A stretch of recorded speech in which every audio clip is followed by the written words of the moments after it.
Brilliant. Welcome to Yorkshire Business Focus, and today we've got Ginny Nicholls from Interim Digital. Hi, Ginny. Hi, and thank you for having me. Oh, brilliant. Absolutely brilliant. Let's get straight into it. Tell us what you do. What's Interim Digital all about? So Interim Digital is an agency for agencies. And what I mean by that is we are 100% remote, powered by a community of over 80 digital marketing freelancers, all who have a certain pedigree of experience, average of about 8 to 10 years. And we support digital agencies as and when they need an extra pair of hands, whether that be because they've lost a member of staff or they have just won a big tender. We can parachute in at a moment's notice to give them a bit of support at a senior level. All right, that sounds like quite a unique business model. How did you get into that particular business model?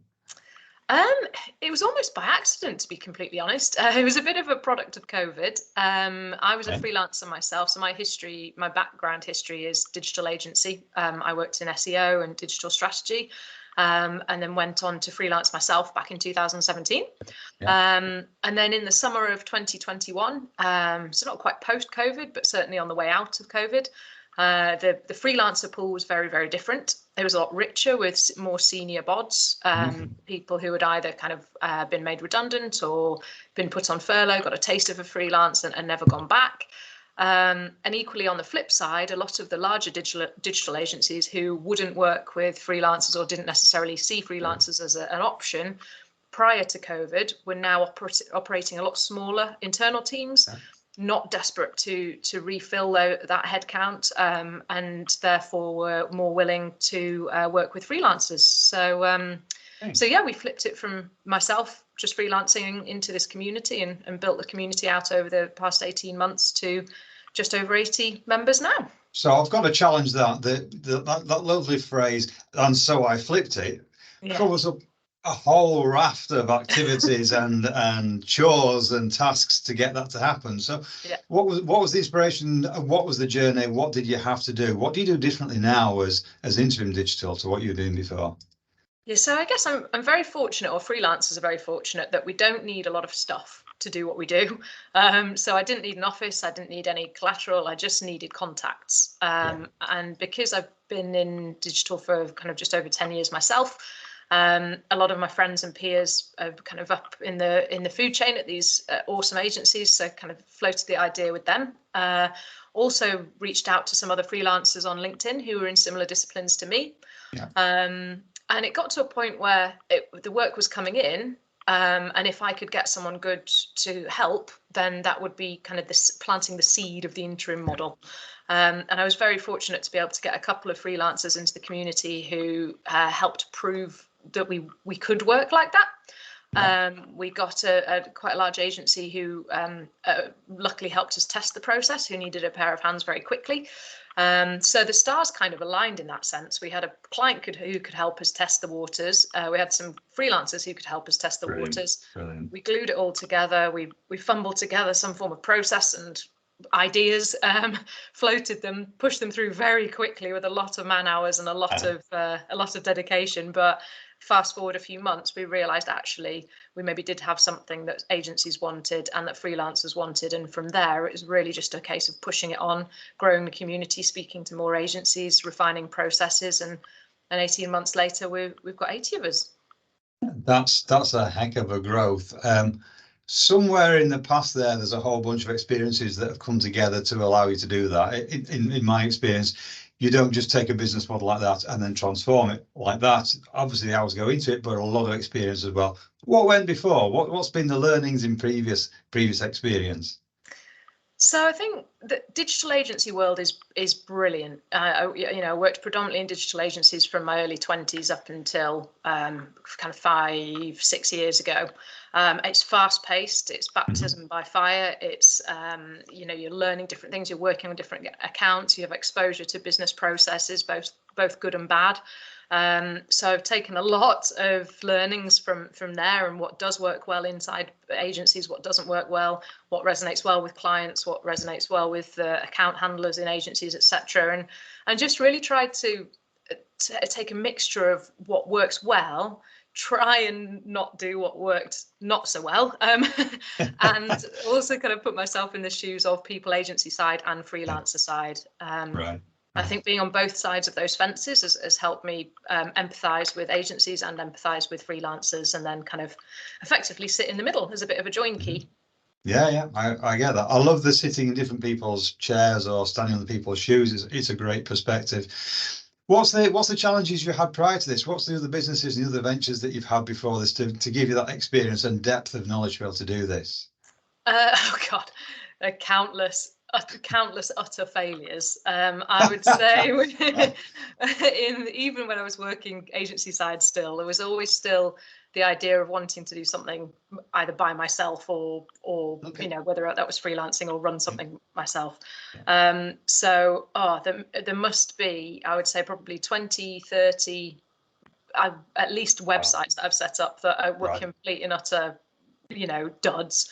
But I think the critical thing with probably of those 20 or 30 where I actually put pen to paper and tried to make them work, there's probably another 100 that we didn't even get in for, you know, are just ridiculous embryos of ideas that nothing happens with.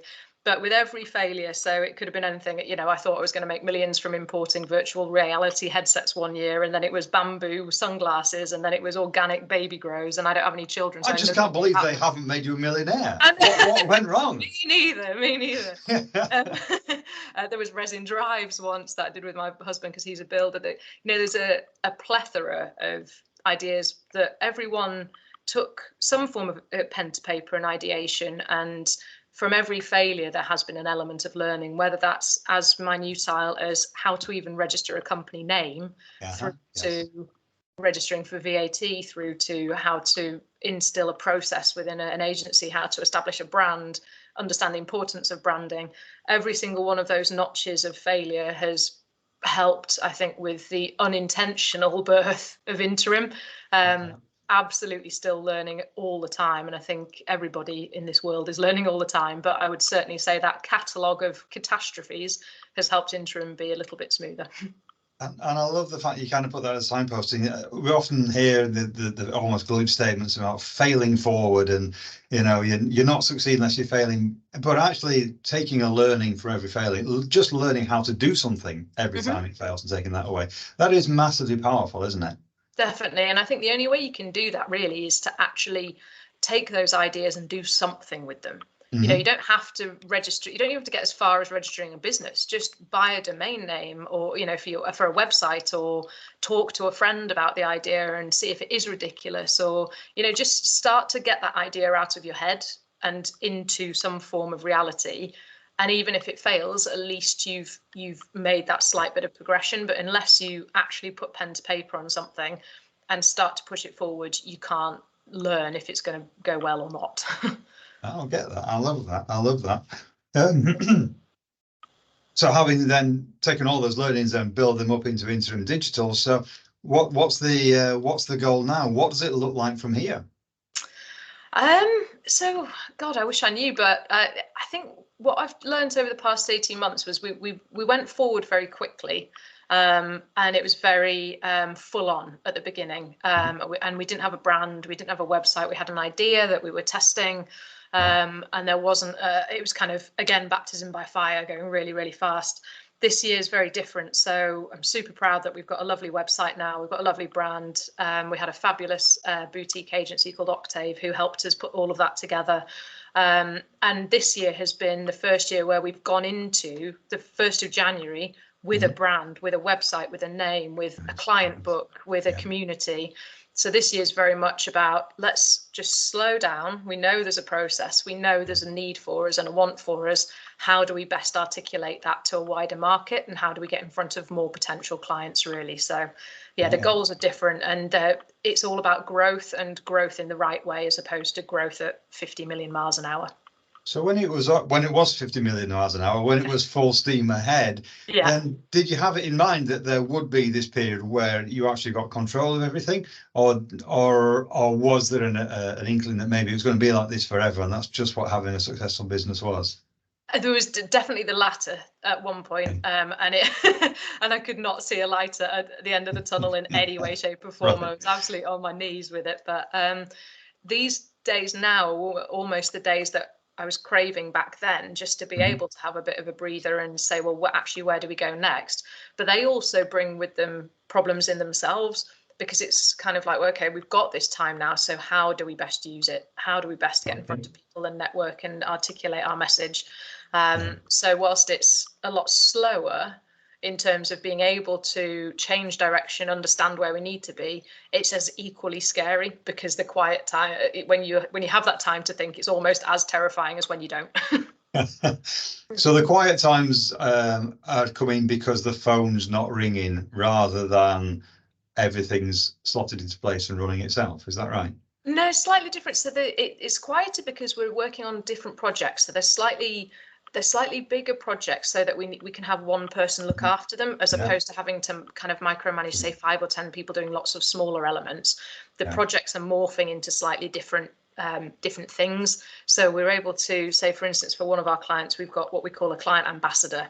So they're a freelancer who kind of takes control of the deliverables for that particular agency. So it frees up my time from having to be in the grassroots of the deliverables, to take that step back and go, right, okay, those guys are fine. How do we get more guys and girls, and how do we get more clients? Yeah, brilliant. And there's a contrast there, isn't there? The lessons we learn in the fire of failure, they're drilled into us very hard and become absolute values that we don't shift. Yeah. Those lessons that we kind of learn during the successes, they don't seem to be quite as hard programs, do they? They're more easy to lose track of, I find, going forward. Would you say the same? Definitely, 100%. And I think that's why times of reflection are really important as well. As things kind of are starting to run a little bit by themselves in different sectors of the business, it gives me more of an opportunity to reflect. And, you know, on those much harder days when you are in the trenches and you are cold outreaching on LinkedIn and building your network and doing all of the stuff that, you know, is very hard to, one of my old bosses once said, it's like pushing a boulder. You know, you push and you never know when it's going to quite actually start going. You're kind of in that mode at the moment, but it gives you a really good chance to actually step back and go, well, hang on a second, 12 months ago we didn't even have a website, so just relax and actually realize quite a lot's happened in a very small amount of time. And there's, you know, some businesses that perhaps aren't as far on after 5 or 10 years in 12 months of what we've been doing. Sometimes it's essential to have a look in the rearview mirror to see where we've come from, as well as to have the head up looking at the future, isn't it? Yeah. Oh, absolutely. Yeah. But I guess there's always a voice in our head that's kind of the inner critic that's running. And across these interviews, I've had a variety of those inner voices, from Leslie having her mum, who was her absolute cheerleader, through to some more traditional models. What's the voice in your head like, Ginny? What's that saying to you? Yeah, it's a good question. I think it's my mum's definitely high up in my mind. I think she's all of our champions. She's a mum of 4, and I'm one of 3 brothers as well. So she's got a lot of us to champion. But yeah, my parents definitely are a big voice. But I think also just voices of other women in the industry is really, really valuable. We have some incredible mentors and incredible women in our sector, and in business in general. There's an incredible kind of plethora of really successful women these days that we can look to, but also the blokes in our industry are really, really good. I don't know if I'm lucky in the digital world, or if it's if it's the same across other sectors, but everybody's very, very kind. That, you know, the who we would consider champions of our sector, and, you know, the people who we look up to and aspire to, I've been fortunate to have frontline discussions with them and chats with them, and even if it's half an hour or an hour or whatever, just lapping up their motivation and you know, literally absorbing every word they say and taking that away and thinking, well, they have done it themselves, so there is room for the next kind of layer of people to do it too.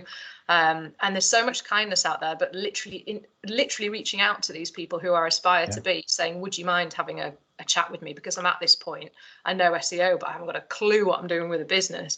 And they're like, yeah, of course, let's have a chat, let's have a coffee. And I think that having that inner voice, knowing that there's the reassurance of people who've done it before in my sector who are willing to spend time with me is invaluable.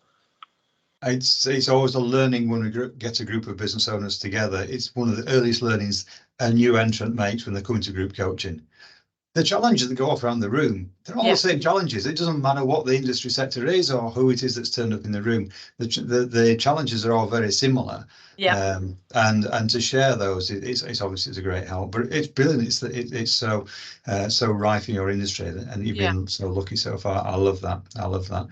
So I mean, let's go and touch on that touchy subject of, well, women in business. You've mentioned this already, but so at least anecdotally, you know, women in business struggle more with imposter syndrome, allegedly anyway, than the rest of industry. So yeah. how do you handle that for yourself? What does that feel like? How does that show up, and how do you handle that for yourself? Well, I think I saw in a fabulous interview with a lady called, I think, Sharon White, who either was or is the chairman of John Lewis. And she was interviewed by a chap on the BBC and said, you know, if any person in an area of business or anyone who wants to succeed, basically, whether that be as an amazing parent or a sports person or a business person, if they don't have an element of imposter syndrome, then there's something wrong with them. Because I don't understand how you can't have an element of it, because that means, it must mean you think you're the finished article. And if you think you're the finished article, then where do you go from there? You know, amazing that you've reached your pinnacle. If you do believe that, that's incredible. And maybe, you know, for a sports person who's hit the world records and got all the gold medals, maybe they have. But for someone who's at my stage, you can't possibly know everything and anything, and to think you do, or you know, is mind-boggling. So I think, as opposed to see it as a bad thing, I see it as a good thing. And you know, it's a constant. Well, it sounds like you see it as a sanity check to start out with. Oh, 100%, without doubt. I love that. I love that. Yes, yes. Sorry. And actually, the more you speak to people, I think, who are miles ahead, you know, in their journeys. I was fortunate to go to a networking event a few weeks ago, which was for agency leaders who were much more kind of down the line than I was, maybe 5-10 years, where I'm kind of 18 months. And even they were saying, you know, I don't really know what I'm doing. I just keep pushing in certain directions, and you know, you actually realize that everybody's flying by the seat of their pants, basically, and everyone's in the same boat, but they're just at different levels. I love that. Everybody's flying by the seat of the pants. Yeah. There's a really crude phrase that goes around that. We'll leave that when it lies, but I like the fact that everybody flies by the seat of the pants. What are you most proud of? Oh, that I put pen to paper with Interim, I think, and actually have pushed it on as an idea. It's I think it really is true, and it's bizarre, I think, that you never quite know which one's going to be the one that does seem to actually tick the boxes and align the stars. So if it hadn't have been for the 20 or 30 complete catastrophes, I wouldn't have necessarily put pen to paper in the first place with Interim and pushed it forward and got momentum. And I think seeing the day that the website went live and the branding came to life, and the vision of what Interim is meant to be was spoken through the brand and the website, was a really proud moment, because I thought that actually that is telling the story of who we want to be. We want to be a community. We want to be the best in our business. We want to instill trust in our clients, and that was a really proud moment. I love that, and that plugs straight into your passion right there. Yeah. That's an amazing bit of branding that does that. I love that. I love that. If you had a magic wand, what would you change in your business right now? Oh God, for every single agency within the UK to know we existed, so that we had the world's biggest client base, and the phone never stopped ringing, I think would be the best thing. So yeah, that's really our mission right now, is that we've been very fortunate to test the model with, you know, a handful of great agencies up here, one down in Birmingham, but for us to be recognised within the industry as a trusted partner, because our current clients do trust us, and they do like working with us, which is really, really reassuring from my perspective, and my whole reason for Interim's being. So we just need more people to have eyeballs on us, really. So if you've got that magic wand, I'll oh yeah, no, we'll take that magic wand as soon as this video goes viral. Then we've got that made. That's absolutely perfect, isn't it? I love that. I love that. So what's a behavioural trait then that makes a great business owner? What is it for you? A desire to learn all the time, I think.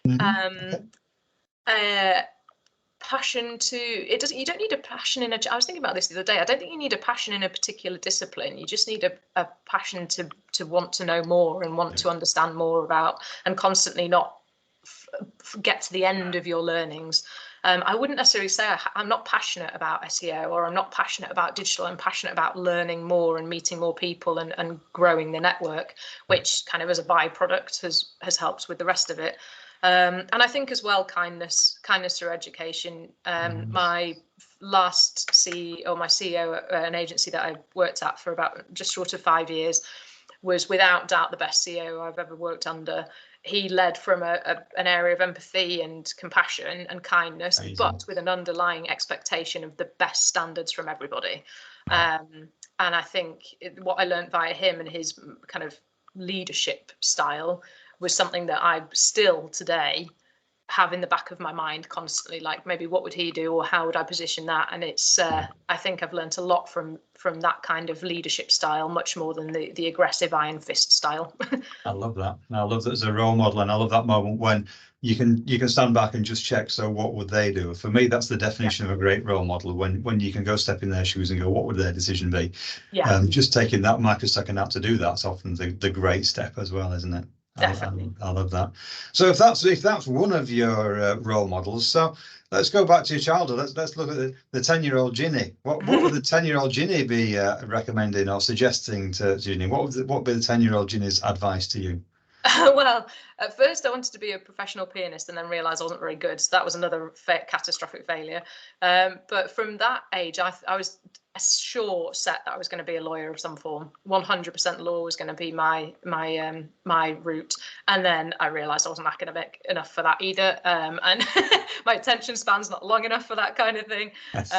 So I think back then I knew I was going to do something within business. I've always had an obsession with work and business of some form. So after school, I spent a couple of years in London working in like sales for a newspaper in the classified section, which we used to have back in 2006 or whatever it was, when people used to actually put job ads in the paper and things like that. And if you can sell a classified ad for the Daily Express, you can sell pretty much anything. So so that was a baptism by fire. But it gave me the taste for the city life. It gave me taste for work and an office, and that's been something that's driven me from a really young age. And to be able to play it out now is awesome.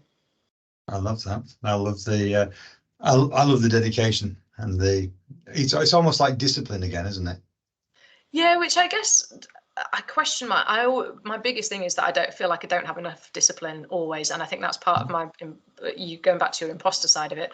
There's always that thought of I should be doing more. I'm not doing enough hours. I'm not being healthy enough. I'm not focusing enough. I'm not making enough calls, and I don't know if that ever necessarily goes away properly, which is probably again a good thing, because when you have put a load of hours in, you can sit back and go, actually, I think I probably do. So, I think I probably nailed it today. Yeah, exactly. Yeah, awesome. What a great insight. Lots and lots of lovely mentions in there. Lots of lovely lessons to pull on there, particularly in terms of that number of failures you go through, but what we take from them. It isn't actually an altruistic learning thing. It really is sometimes physically learning how to register a business. What a great thing to take away. Yeah, I get that. Absolutely awesome.